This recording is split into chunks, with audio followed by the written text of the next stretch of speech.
চিতিয়ে ফাঁসির দড়ি গলায় পড়া, নাকি ব্রিটিশের কাছে করজোড়ে 10 বার ক্ষমা ভিক্ষার চিঠি লেখা? ইতিহাসের আদালতে আসল বীর ঠিক কে? দশকের পর দশক ধরে কোটি কোটি টাকার পিআর এজেন্সি আর সরকারি ক্ষমতার জোরে যে মিথ্যের দেওয়াল তোলা হয়েছিল, খোদ আদালতের ভিতরে সাভারকারের বংশধরের একটা মাত্র স্বীকারোক্তিতে সেই তাসের ঘর কি ভেঙে খান খান হয়ে গেল? খোদ সাভারকারের পরিবারের সদস্যদের মুখেই যদি কালা কানুনের সত্য ফাঁস হয়, 10 বার মুচলেখার কথা বলা আদালতে বলা হয়, তবে শাসক কিভাবে এর ড্যামেজ কন্ট্রোল করবে? আসুন আজ ছিঁড়ে ফেলা যাক প্রোপাগান্ডার সেই মুখোশ। খোদ পুনের আদালত কক্ষ থেকে সরাসরি শুনুন সত্যের সেই বিস্ফোরক কাহিনী।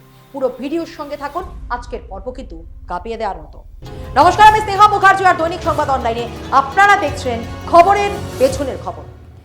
ইতিহাসের চাকা কিভাবে ঘুরে দেখুন।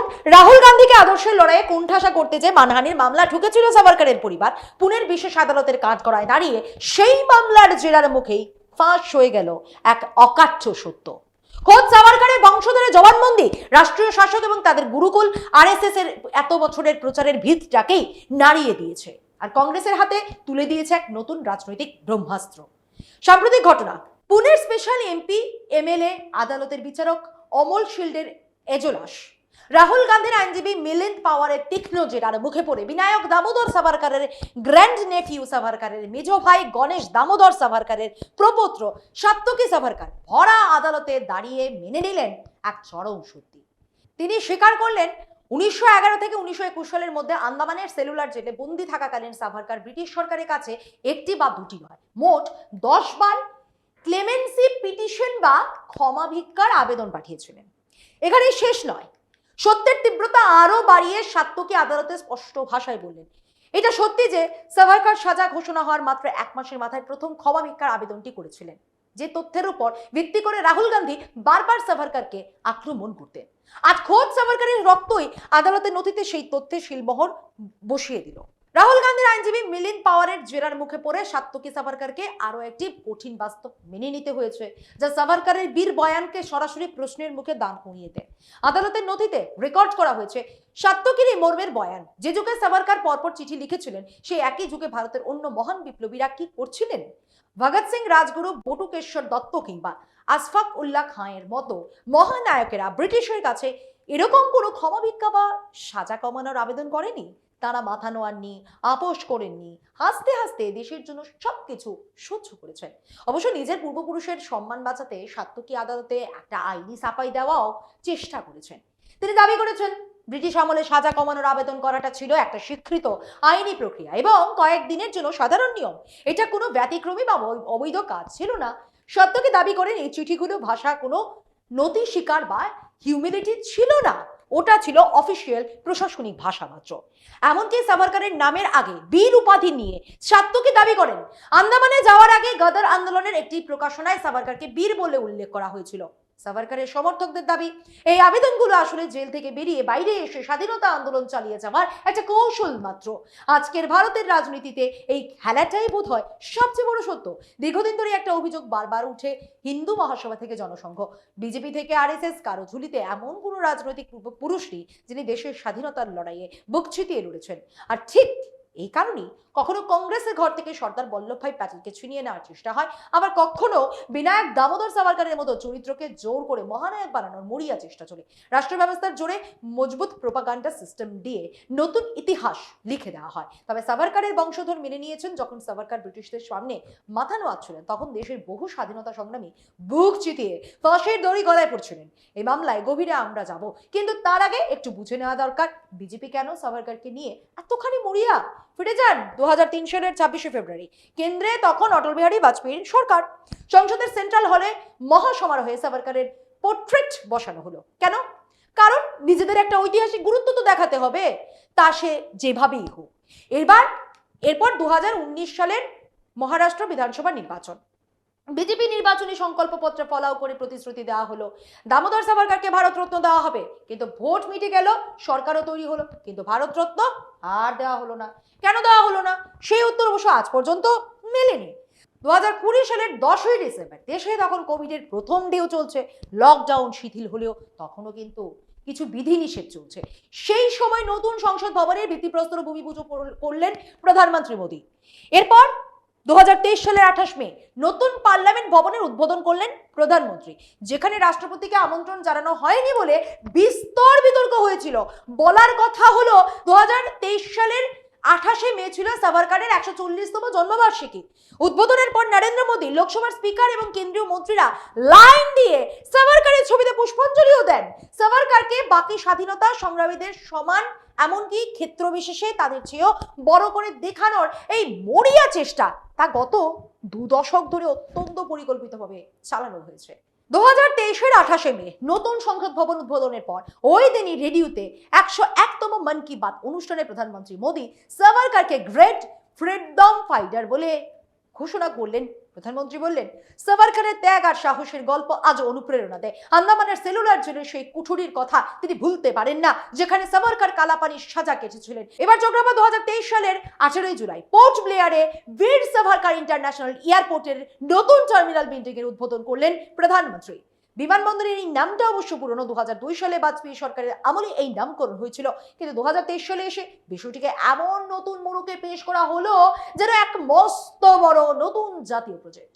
এরপর 2024 সালের সেপ্টেম্বরে কেন্দ্র সরকার আন্দামান নিকোবরের রাজধানী পোর্ট ব্লেয়ারের নাম বদলে করে নতুন নাম দিল শ্রী বিজয়াপুরম। সেখানেও টেনে আনা হলো সাভারকারের নাম, সরকারি স্তরে প্রচার করা হলো। এই মাটিতেই নাকি সাভারকারের মতো নায়কেরা দেশের জন্য তপস্যা আর বলিদানের শেষ সীমা ছুঁয়েছিলেন। 2024 সালের ডিসেম্বরে লোকসভায় দাঁড়িয়ে সাভারকারের হয়ে ব্যাজ ধরে স্বরাষ্ট্রমন্ত্রী অমিত শাহ বললেন, সাভারকারের নামের আগে বীর উপাধি কোনো দল বা সরকার দেয়নি। ভারতের 140 কোটি মানুষ তার অনন্য সাহসের জন্য এই সম্মান দিয়েছে। স্বরাষ্ট্রমন্ত্রী দাবি করলেন, 1857 থেকে 1947-এর স্বাধীনতা সংগ্রামে একমাত্র সাভারকারই নাকি দুবার যাবজ্জীবন কারাদণ্ড পেয়েছিলেন। মোট কথা, এভাবেই গত কয়েক বছর ধরে সরকারি ক্ষমতা, কোটি কোটি টাকার পিআর এজেন্সি আর প্রচারের আলো ব্যবহার করে সাভারকারকে বীর স্বাধীনতা সেনানী হিসেবে গৌরবান্বিত করা হয়েছে। একটা বড় অংশের মানুষের মগজ ধোলাই করে তা বিশ্বাসও করানো হয়েছে। গত বছরের 15ই আগস্ট স্বাধীনতা দিবস উপলক্ষে সোশ্যাল মিডিয়ায় পেট্রোলিয়াম মন্ত্রকের দেওয়া একটি বিজ্ঞাপন ঘিরে শুরু হয় বিতর্ক। সেখানে মহাত্মা গান্ধী, নেতাজি সুভাষ, ভগৎ সিং এর মাথার উপরে বিনায়ক দামোদর সাভারকারের ছবি ছাপা হয়। গান্ধী, সুভাষ, ভগতের সঙ্গে এক আসনে সাভারকারকে বসা নয়, মোদী সরকারের সমালোচনায় মুখর হয় বিভিন্ন রাজনৈতিক দল। তেলমন্ত্রী হরদীপ সিং পুরীকে এক্স হ্যান্ডেলে ট্যাগ করে কংগ্রেসের মুখপাত্র পবন খেরা লিখেন, যেন গান্ধীকে হত্যা করাটা যথেষ্ট ছিল না, এখন ওরা গান্ধীর হত্যাকারীকে মহিমান্বিত করতে চান। ঘটনার সূত্রপাত রাহুল গান্ধীকে দিয়ে। বিডি সাভারকারের নাতি সত্যকি সাভারকার পুনে আদালতে রাহুল গান্ধীর বিরুদ্ধে একটি ফৌজদারি মানহানির মামলা ঢুকেছিলেন। অভিযোগ কি, 2023 সালের মার্চ মাসে লন্ডনে এক বক্তৃতায় রাহুল গান্ধী নাকি সাভারকারকে নিয়ে আপত্তিকর মন্তব্য করেছিলেন। রাহুল বলেছিলেন, সাভারকার নিজের একটি বইতে লিখেছেন যে তিনি এবং তার 5-6 জন বন্ধু মিলে একবার এক মুসলিম ব্যক্তিকে গণপিটুনি দিয়েছিলেন এবং তাতে তিনি চরম আনন্দ পেয়েছিলেন। 2024 সালের মে মাসে রাহুলের বিরুদ্ধে করা মানহানির মামলায় সত্যকে দাবি করেন, সাভারকার এমন কোনো বই কোনোদিন লিখেননি। এই অভিযোগ সম্পূর্ণ মিথ্যে। সাভারকারের অপমান, পুনেতে সাংসদ বিধায়কের বিরুদ্ধে মামলার জন্য বিশেষ আদালতে এই মামলার শুনানি শুরু হয়। অতি উৎসাহে আইনি লড়াই লড়তে গিয়ে তারা যে নিজেদের পায়ে কুরুল মেরে বসবে তা বোধহয় স্বয়ং চাণক্যও ভাবতে পারেননি। ওই মামলার এভিডেন্স টেস্ট বা সাক্ষ্য গ্রহণের পর্বে খোদ সাভারকারের বংশধরের এই জবানবন্দি পুরো রাজনৈতিক সমীকরণটাই বদলে দিল। যে সাভারকারকে বিজেপি এবং হিন্দুত্ববাদী সংগঠনগুলো জাতীয়তাবাদের শেষ কথা বলে প্রচার করে, তার নিজের নাতির মুখ থেকেই 10 বার চিঠি দেওয়ার এই স্বীকারোক্তি সমকালীন ভারতীয় রাজনীতিতে এক নতুন ঝড় তুলে দিল। স্বাধীনতার 7 দশক পরেও যে বিতর্ক দেশকে আড়াআড়ি ভাগ করে রাখে, আদালতের নথিতে খোদ বংশধরের এই শিলমোহর সেই প্রোপাগান্ডার মুখোশটাকে টেনে ছিঁড়ে দিল।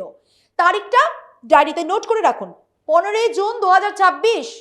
পুনের স্পেশাল এমপি এমএলএ আদালতে কাঠগড়ায় দাঁড়িয়ে সাভারকারের বংশধর সত্যকি সাভারকার, উল্টো থেকে রাহুল গান্ধী আইনজীবী মিলিন্দ পাওয়ার, স্পেশাল জাজ অমল শিল্ডের সামনে শুরু হলো ক্রস এক্সামিনেশন। আর এই জেরার মুখেই ঘটলো সেই ঐতিহাসিক বিস্ফোরণ, যা বিজেপির এত বছরের সাজানো বয়ানকে 1 সেকেন্ডে ধুলোয় মিশিয়ে দিল। রাহুল গান্ধীর আইনজীবীর একের পর এক ধারালো প্রশ্নের মুখে পড়ে খোদ সাভারকারের নাতি আদালতে দাঁড়িয়ে স্বীকার করতে বাধ্য হলেন, বিনায়ক দামোদর সাভারকার ব্রিটিশ সরকারের কাছে 1টা 2টো বা 4টে নয়, মোট 10 বার ক্লেমেন্সি পিটিশন বা সাজা কমানোর আর্জি, সহজ কথায় যদি বলি যাকে বলে মার্সি পিটিশন বা ক্ষমা ভিক্ষার চিঠি পাঠিয়েছিলেন। হ্যাঁ, ঠিকই শুনেছেন, খোদ সাভারকারের রক্তভরা আদালতে দাঁড়িয়ে মেনে নিলেন যে সরকারি রেকর্ডে এই 10টি মুচলেখার প্রমাণ জলজল করছে। কাঠগড়ায় দাঁড়িয়ে সাত্যকীও দাবি করলেন যে ব্রিটিশরা সাভারকারের ক্ষমা ভিক্ষার আর্জি নাকচ করে দিয়েছিল, কারণ তারা সাভারকারকে বিপজ্জনক ভাবত। রাহুল গান্ধীর আইনজীবী পাল্টা প্রশ্ন করলেন, একদিকে সাভারকার যেখানে পরপর 10 বার ব্রিটিশদের কাছে নরম সুরে ক্ষমা ভিক্ষার চিঠি লিখলেন, সেখানে সেই একই যুগে ভারতের অন্য বিপ্লবীরা কি করছিলেন? একটু আগেই সাত্যকী বলছিলেন সে যুগে ব্রিটিশদের কাছে বিপ্লবীদের মার্সি পিটিশন করা একটা সাধারণ নিয়ম ছিল। রাহুলের আইনজীবী পাল্টা একে একে নাম ধরে জিজ্ঞেস করেন, ভগৎ সিং, রাজগুরু, সুখদেব, বটুকেশ্বর দত্ত, আশফাক উল্লাহ খাঁ এরাও কি তাই করেছিলেন? সাভারকারের মতো ব্রিটিশের কাছে ক্ষমা ভিক্ষা চেয়ে একাধিক দরখাস্ত করেছিলেন? সত্যকে স্বীকার করলেন এমন বহু বিপ্লবী ছিলেন যারা ব্রিটিশ সরকারের কাছে কোনোদিন কোনো ক্ষমা ভিক্ষা বা সাজা কমানোর আর্জি জানাননি। আদালতের রেকর্ডে নথিভুক্ত হলো ভগৎ সিং এবং বটুকেশ্বর দত্তরা নিজেদের আদর্শ আর নীতিতে শেষ মুহূর্ত পর্যন্ত অনড় ছিলেন। ব্রিটিশের সাথে কোনো আপোস তারা করেননি, হাসতে হাসতে প্রাণ দিয়েছেন, কিন্তু মুচলেকা দেননি। ক্রস এক্সামিনেশনে রাহুল গান্ধীর আইনজীবী আদালতে একটি প্রশ্ন করলেন, একজন মানুষ যদি এক দুবার নয় পরপর 10 বার সাজা কমানোর আবেদন জানাতে থাকেন, তবে তাকে বীর বলাটা কি স্ববিরোধী নয়? এই প্রশ্নে বেশ থতমত খেয়ে সাত্যকী এক অদ্ভুত দাবি করলেন। কি দাবি করলেন? তিনি দাবি করলেন সাভারকারকে বীর উপাধি দেওয়া হয়েছিল আন্দামান জেলে যাওয়ার আগেই। গদর আন্দোলনের সঙ্গে যুক্ত একটা পাবলিকেশনে তাকে বীর লেখা হয়েছিল। আমাদের স্বরাষ্ট্রমন্ত্রী অমিত শাহ দাঁড়িয়ে বলেছিলেন সাভারকারকে নাকি ভারতের 140 কোটি মানুষ বীর উপাধি দিয়েছে, আর আদালতে দাঁড়িয়ে সাভারকারের নিজের রক্ত স্বরাষ্ট্রমন্ত্রীর সেই বেলুন ফুটো করে দিয়ে বলেছেন, না না, 140 কোটি মানুষ নয়, কোনো এক পুরনো পাবলিকেশনে সাভারকারকে বীর লেখা হয়েছিল। সাত্যকী সাভারকার বারবার একটা কথাই আদালতের রেকর্ডে তোলার চেষ্টা করলেন যে এই 10টি চিঠির ভাষা কোনো সারেন্ডার বা মাফি ছিল না, ওটা ছিল অফিসিয়াল প্রোটোকল। কিন্তু আজ 2026 সালে দাঁড়িয়ে দেশের আমজনতা এতটা বোকা নয় যেখানে ভগৎ সিং, আশফাক উল্লাহর কোনো প্রোটোকলের তোয়াক্কা না করে মাথা উঁচু করে চলে গেলেন, সেখানে একই প্রোটোকলের দোহাই দিয়ে 10 বার চিঠির বন্যা বইয়ে দেওয়াকে সাধারণ মানুষ কি চোখে দেখবে? শ্রোতা হিসেবে সম্পূর্ণ তা আপনার সিদ্ধান্ত। জনমানুষের নিজেদের গ্রহণযোগ্যতা তৈরি করতে যখন ঘরের ঝুলিতে কোনো আসল নায়ক মিলছে না, তখনই শুরু হচ্ছে ইতিহাসের পাতা থেকে অন্য দলের নেতাদের চুরি করার খেলা। কখনো জওহরলাল নেহেরু আর সর্দার বল্লভভাই প্যাটেলের মধ্যে মতভেদকে বড় করে দেখিয়ে প্যাটেলকে নিজেদের লোক বলে দাবি করা হচ্ছে, আবার কখনো 10 বার মুচলেকা দেওয়া সাভারকারকে জোর করে মহানায়ক বানানোর চেষ্টা হচ্ছে। কিন্তু পুনে আদালতের এই একটা ধাক্কা প্রমাণ করে দিল যে মিথ্যের প্রোপাগান্ডা দিয়ে সাময়িকভাবে রাজনৈতিক ফায়দা তোলা গেলেও ইতিহাসের অকাট্য সত্যকে কোনোদিন চাপা দিয়ে রাখা যায় না। ইতিহাসের সবচেয়ে বড় পরিহাস কি জানেন? 1923 সালে যে সাভারকার হিন্দুত্ব শীর্ষক বইটি লিখেছিলেন, সেখানে পিতৃভূ আর পুণ্যভূর তত্ত্ব দিয়ে অহিন্দুদের বাদ দেওয়া এক উগ্র রাজনৈতিক প্রকল্পের জন্ম দিয়েছিলেন। 1924 সালে ব্রিটিশের কাছে শর্ত সাপেক্ষে মুচলিকা দিয়ে জেল থেকে বেরোনোই ছিল তার সেই দ্বিতীয় জীবনের সূচনা। যে আন্দামান জেলে তার সহযোদ্ধা ইন্দুভূষণ দত্তরা আত্মহত্যা করছেন, উল্লাসকর দত্ত উন্মাদ হয়ে মাদ্রাজের পাগলা গারদে যাচ্ছেন, সেখানে সাভারকার বেছে নিচ্ছেন আপোষের রাস্তা। প্রথম জীবনে যিনি 1857 বিদ্রোহ হিন্দু মুসলিম ঐক্যের গান গিয়েছিলেন, জেল থেকে বেরোনোর পর তার সেই সাম্রাজ্যবাদ বিরোধী চরিত্রটাই কর্পূরের মতো উড়ে গেল। গান্ধীজির অহিংসার বিজ্ঞান চেতনাকে পৌরুষহীন বলে ব্যঙ্গ করা এই সাভারকারের সমস্ত মনোযোগ তখন নিবন্ধ হলো ব্রিটিশ বিরোধিতায় নয়, বরং ঘরের ভেতরের শত্রু খোঁজার খেলায়। সাভারকারের পছন্দ ছিল পৌরষ সূচক হিন্দুত্ব।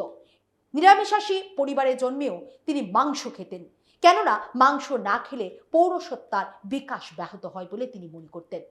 লন্ডনে নিজের বাড়িতে গান্ধীজিকে খাওয়ানোর সময় গান্ধী নিরামিষাশী শুনে সাভারকার বলেছিলেন, এসব না খেলে আমাদের সঙ্গে দেশের কাজ করবেন কি করে?